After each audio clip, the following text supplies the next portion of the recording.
Hi, I'm Nadine Benjamin, and I'm a professional opera singer. I'm also an empowerment coach based on the model of conscious creative leadership. I'm trained in neuro-linguistic programming, physical intelligence, and high performance coaching. Nice to meet you, Nadine. Thanks for coming on the show. Lovely to meet you too.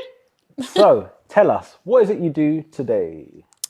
So, I'm a professional soprano and I sing all over the world. Wow. So, tell us, professional soprano, is it a solo in an orchestra, choir? How does it work? Well, I normally play one of the leads in the production, so I'm a soloist, and I love just being on stage. There's something about playing the characters of those women that I play on stage that just lights me up. I perform at venues such as the English National Opera, the Royal Opera House, the Royal Festival Hall, the Royal Albert Hall. Wow, just to name a Yeah. few, just yeah, No, but it's really lovely to be doing what I do. I feel very blessed and very grateful to be able to do exactly what I love. So, at some point, we are going to do the test, the glass test, Oh, to see if it's with the real. high The note. high note. We've got to test it out. We're going to get there. We're going to get there. So, yes, I know, so cheesy. Ignore me. Fun fact, I play guitar as well. So, we're going to get into Oh, that as well. I've been playing brilliant. for 20 years. So, Oh, it's going to be interesting to talk about this because wow. you're my first creative. Wow, I'm honoured. But there's more to the story, guys. So, let's get into it. Yeah. So, tell us, where did it all begin? Where did you grow up? I grew up actually in Brixton. Right. I'm Brixton Hill Before gentrification. before the gentrification. Yeah, and yeah, I grew up on a council estate, and was surrounded by many groups of us from all different places actually. Mhm. Um, and life was challenging, in itself, but we all saw the best in each other. And yeah, so that's where I grew up. That was my starting And space. you did primary, secondary, college, I did primary, secondary, college, and I all can't. in when you was in Brixton. No, no, no, Ah, no, no, okay. no, no, no, no, no, no. So I did primary and secondary school, and then I did college, but I had moved home by then. Right. So with secondary school, how were you academically? Um, I think I was a very bright bean, but I was challenged because I was bullied a lot at school. So because I was bullied a lot at school, my education or my way that I would take it in was not as good as it could have been. So what was fantastic about that though is that we were able to go and retake these exams. So when I was away from that environment, I got mostly A's and B's. Wow. Whereas when I'd been in a bullying environment, I got mostly anything between a C, D, E, and an F. So it was a huge jump. So I'm assuming because of obviously bullying, confidence is low. At that time in school, yeah, absolutely, my confidence was very low, and just not able to understand why it was happening, and finding real confusion in where my place was in life. And what was support like at school from teachers? Obviously, I'm assuming people knew, but Yeah, I think the teachers were great up until a point. I mean, they used to send me home 5 minutes before school finished so I could get out of there. So they were very aware of it. But it was really interesting at that time. And but yeah, they did the best that they could do with the tools that they had at the time. so academically, obviously not where you want to be, but then within yourself, you said you moved area for college to go to college. Yeah, so I moved to kind of Wandsworth, Clapham, that kind of area. Wow. Area. So Wandsworth Clapham, in those days, what was it like then? Loads of cafes still, or no? I don't know. I couldn't. You see, I think when we're in those situations and we're moving into a different environment, sometimes I don't think those things are noticed. For me, it was just about, did I feel safe? Right. Got That you. was my number one thing. And I did. And Brilliant. so then going to college and, doing those retakes was fabulous for me because then that boosted my confidence, which boosts your self esteem. Mm. And then I had other choices. in that. So my education then turned to an NVQ, Yep. and I did an NVQ in business administration, which meant that I learnt on the job and also at home. So I Right. did the two, with the odd days of going into college and another type of college, to kind of top up what I needed to know. So that's where I started off in an architectural company, and then eventually moving to corporate finance. Right, we're gonna get there. I'm so excited. So with your education, so you do the MVQ. How many years is that? Oh my gosh, I think I did my MPQ over about 2 years, I think. And then the outcome of that is you get is because I know there was different levels. Was it one, two? Yeah, I did level 1, 2, and 3. I think that's the ones that I did anyway. And what was the plan next? University or? It was something that I dreamed of. Oh my God, I dreamed of going to university. It just wasn't an option for me Why is that? because I just didn't have the financial backing that I needed at the time, or that support that I needed at the time. I was on an NVQ. We earned £35 a week. I wasn't living at home. I Oh, you was, moved up. yeah, I had moved out of home. I was like 16 and a half, so that wasn't really an option for me. My thing was, what could I learn with what I was learning? So when I was at the architectural company, I was working for this woman, and I literally started opening post. I mean, I started right at the bottom, just like opening post every day, and I was doing that for 6 months. And I was working for this lady, and I just kept looking at her, looked all glammed, and just really wonderful. And then I looked at her, and one day, and I just said, I could do your job. What am I Wow. doing here? 17 years of age, ended up in corporate finance. And within 6 months, and instead of opening post, I was now a junior. I was now a junior assistant in a And what company was that? pardon? What company was that? That was Keith Bailey Rogers and Co. That was like Right. a brokerage firm that had corporate finance at the top of it. And I worked in the corporate finance, and my wonderful boss, A.H. Drummond, his name was, his executive assistant was working with him, and within 6 months, she turned around and said, "You could do my job blindfolded," and she left. And I was like, "Okay then." What was you doing before then? Pardon? What was you doing before? I was assisting her. Ah, okay, got you. So, the overflow of work, and she was great because she taught me enough for me to be able to go, actually, I've got this. Wow. And those people are really important, and that we must never forget those people along our way, the people that make you realise that at some moment, at some point, you've got this.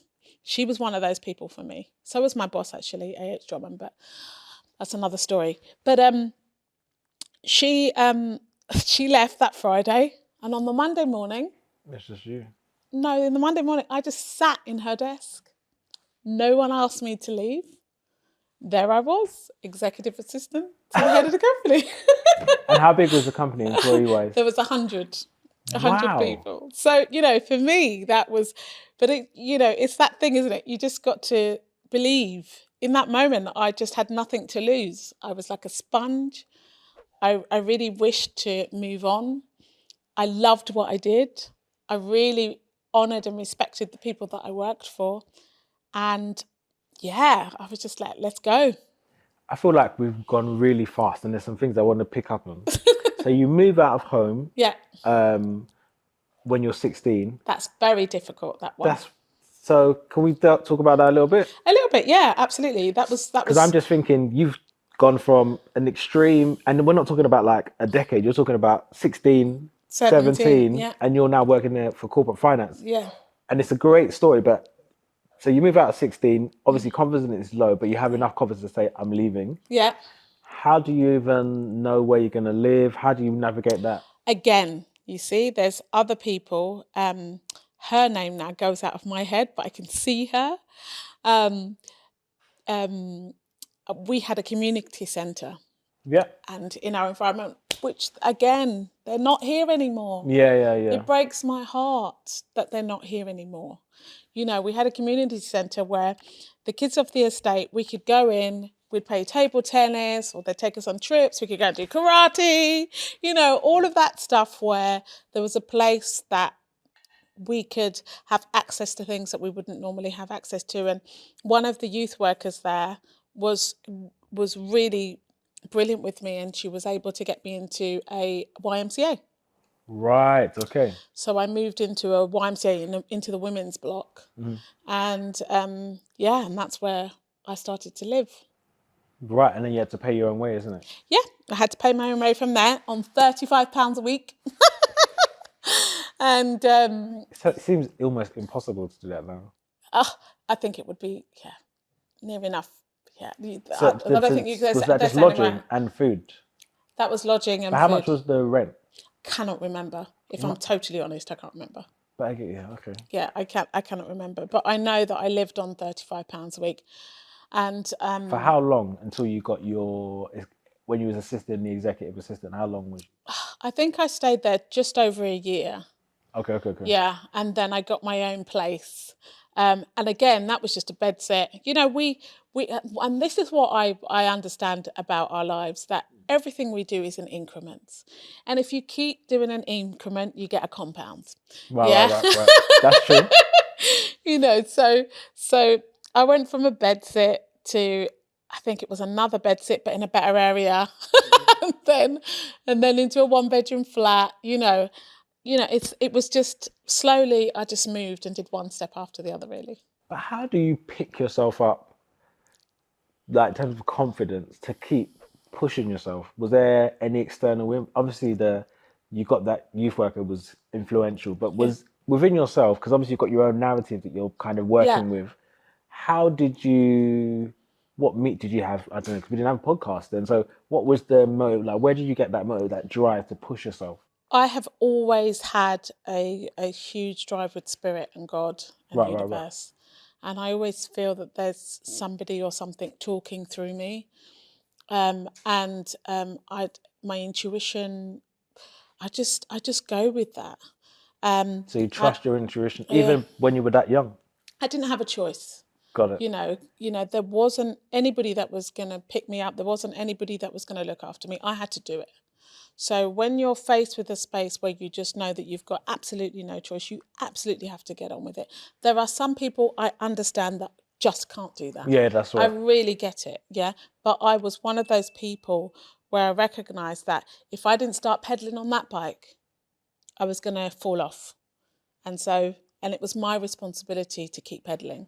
And so that's what I did. So now we're at the first job. You've now taken someone else's job after 6 months? Yeah. Now moving to a bed sit? Yeah, we're on the second job. That's the second job. Second job. Yeah, and then you now move into, so we're at the second bed sit now? Once you've now taken on the EA role? Yeah. And you're in obviously a corporate finance firm. So what did they actually do? Was it for corporate finance for mortgages, or was it commercial? It was for different things. It was for companies. We did rights issues, mergers and acquisitions, and so we took different companies. Yeah, company based, basically. Okay. Yeah. Excellent. And then how long did you stay there? Oh my gosh. Roughly. Don't worry, it's not academic, so there's no pass or fail. No, I'm just trying to think how long I really am. Because I feel like my life has gone so fast that I don't know, maybe 5 years. Okay, so you was there for a while. Yeah. And how long did you stay as the EA? Yeah, all the whole time. Okay. Yeah, the whole time. And I was very lucky because, I was with, there was only 3 guys that worked in corporate finance. There was only 3 of them. Eventually there was a fourth one, and I got to go out with clients. So I got to find out about the deals, and, they gave me 1.5% of anything. Yeah. Like it was I learned things around honor, respect, kindness, loyalty, keeping your word. I learnt from those guys in Keith Bailey Rogers. So when we're talking about deals, they're meeting clients, prospective clients, and they're trying to close a deal. Yeah. So tell us a story. Any deals that you remember, like one that was like, wow, that's a lot of money.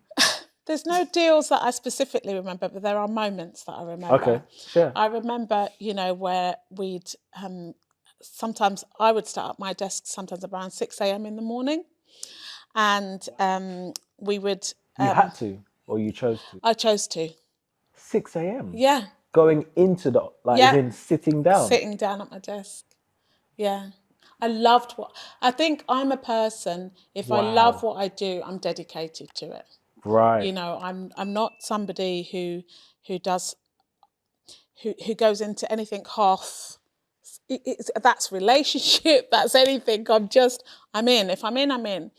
You can see if I'm not in, because another behaviour happens where I'm just like, oh yeah, well, you know. So, but and sometimes I wouldn't leave my desk till 9 o'clock at night. Yeah. Or after work, we'd have to go and see clients, and we'd have to go and sit and have dinner with them. And I just remember that my boss would sit there and go, oh, what's that client number again? And I'd go, digga, digga, digga, digga, digga. And where are we at this point? Well, we're here. Da, da, da, da, da, da. I was like this information. I was just a sponge. You know, I just really loved what was around me, and I just soaked it in, and I just had this kind of photographic memory. Really? Yeah, that's what I had at that time. I don't have it now, but it's something that I had at the time. I remember having it, you know, But then, for information. but it sounds like you weren't an EA only. It sounds like you're a business partner. So I think that's where they were wishing to take me, but I didn't understand what I was being offered at the time. Oh, they offered you? So you know, the man, Alec Howard Drummond, the late Alec Howard Drummond, he became my adopted father. Wow. And he was he really loved me and encouraged me and helped me to find my real north. And and I think his idea was that he would pass on to me. But I didn't understand what I was being shown at the time. I just didn't understand it. You know, so if there was one regret in my life, the one and only, the biggest one, or the biggest fail, as you would like to call it, that it would have been, you know, not taking that opportunity. But so when was that opportunity presented? So after I'd been there for about 5 years, I was moving on. Mm-hmm. And we had always stayed friends, you know, and he spoke to me about that, you know, about his thoughts and his visions for what I would do. And you turned it down? I just didn't understand. I think I just didn't. Is it one of those where they pitch you something? It's like where they don't really know what it is. It's almost like an idea. I have a notion. It's not rather than a job title, which you could say. Exactly. It was like an idea. It's an idea, but it's an idea of. I didn't realize the gem, the golden box that I was being given at the time. Right. So what was the offer? Like, what did they want you to do? Well, just passing on his wisdom to me. You know, he was doing that anyway, but, you know, so I would get more involved in the business. So I wouldn't just be this person that looked after him. I'd be one of the boys, you know. Wow. And so hold on. Do you work for a black owned organisation? No, they were all white. Everybody. I was the only black person in there. Isn't that weird? Isn't that uncommon in that time?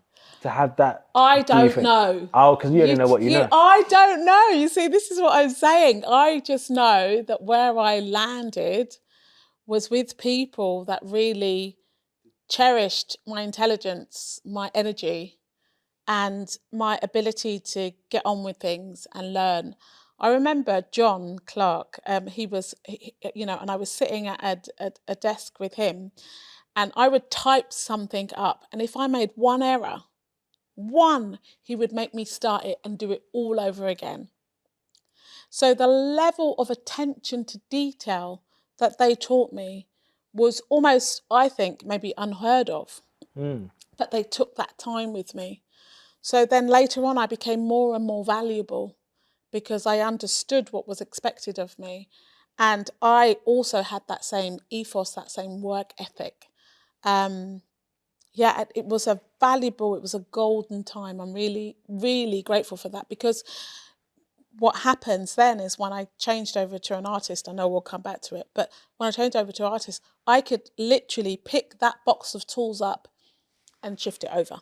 Yeah. And I had the know-how to do that. You know, I literally picked those box of tools up and shifted it over into what I do now. Forward thinking.